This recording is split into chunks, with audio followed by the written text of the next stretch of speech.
નમસ્કાર વિદ્યાર્થી મિત્રો, હું શૈલેષ આપ સૌનું હાર્દિક સ્વાગત કરું છું. હવે અત્યારે આપણે લાસ્ટ લેક્ચરમાં કીધું કે આપણે નકાર અને પ્રશ્નાર્થ વાક્ય સમજીશું. બરાબર, ચાલુ વર્તમાન કાળમાં પહેલા તો સૌથી પહેલા તેની વાક્ય રચના આવશે. બરાબર,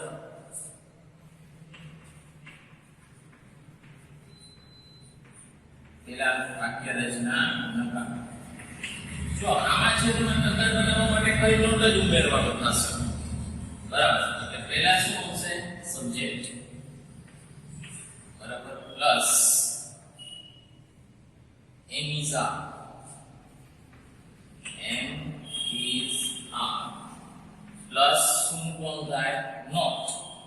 ખાલી એડ શું કરવાનું થશે આમાં? નોટ પ્લસ ing વાળું root plus object plus other words.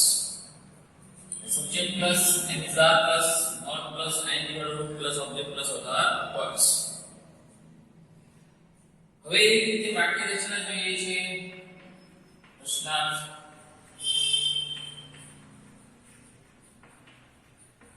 પ્રશ્નાર્થની વાક્ય રચના. બરાબર, એમિઝાર છે એ ક્યાં આવી જશે? આગળ આવી જાય. એટલે એમિઝાર છે ક્યાં લઈ લેવાનું હોય? આગળ લે. તો આપણે આગળ આવી જશે. તો એમ ઇઝ અથવા આ પ્લસ સબ્જેક્ટ પ્લસ ing વાળું route plus object plus other words plus question mark. Then plus emisar plus subject plus ing plus object plus other words. અહીં વાક્ય રચના છે. બરાબર, ખાસ ધ્યાન રાખજો. હવે જો એક વાક્ય લઈએ છીએ એને આપણે નકાર અને પ્રશ્નાર્થમાં ફેરવીએ છીએ. બરાબર, દાખલા તરીકે Angel શબ્દ શું આવશે? is આવશે. પેલા આકાર લઈએ છીએ. Angel is singing a song now. Gujarati શું થશે? Angel છે અત્યારે ગીત ગાઈ રહી છે. બરાબર, હવે આ નકારમાં ફેરવવું હોય તો આમાં આવશે Angel is not. Angel is not. આયા ખાલી એક શું થઈ? Not. Angel is not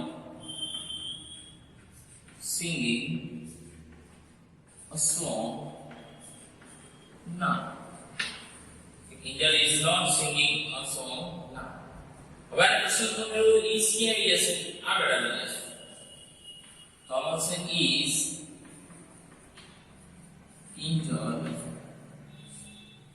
singing a song now. question mark. પ્રશ્નાર્થ ચિહ્ન. તો જો આ રીતે ખાલી અપરામાં કરવાનું છે શું કે અહીંયા તમારે નોટ ઉમેરી દેવાનું છે. બરાબર, પ્રશ્નાર્થ વાક્યમાં શું કરવાનું છે? ઇમિઝાની કેને લેવાનું છે? આગળ લઈ લેવાનું છે. આ એક ખાસ વાત રાખજો. આ હિસાબ સહેલું છે. હવે તમારે છે હોમવર્કમાં છે જો કઈ રીતે લખો આ જ રીતના 5 સેન્ટેન્સ લખીને મોકલવાના છે. જેમ કે આ પહેલું વાક્ય લખ્યું પછી લકાર અને પ્રશ્ન આવી રીતે પૂરું કેટલા થવા જોઈએ? 5. બરાબર, એટલે 15 સેન્ટેન્સ થશે. આ રીતે આમ કરો તો 15 થાય. 1 2 3. બરાબર, તો 5 સેન્ટેન્સ લખવાના એટલે નકારમાં અને પ્રશ્નાર્થમાં ફેરવવા. બરાબર, હોમવર્કમાં શું છે? 5 સેન્ટેન્સ લખવાના છે. પહેલા આકાર, પછી એને નકારમાં ફેરવવાનું, પછી એને પ્રશ્નાર્થમાં ફેરવવાનું. આ રીતે લખવાના. બરાબર, ખાસ ધ્યાન રાખજો. ઓકે, તો અહીં સુધી રાખીએ. છે. બરાબર, નેક્સ્ટ લેક્ચરમાં આપણે નેક્સ્ટ છે એ ટેન્સ શરૂ કરશું. બરાબર, ખાલી જગ્યા નહીં જોઈએ આપણે વચ્ચે, ડાયરેક્ટ છે નેક્સ્ટ આપણે જે ટેન્સીસ છે એ જ આપણે સોલ્વ કરી દઈશું. ઓકે, તો અહીં સુધી રાખીશું.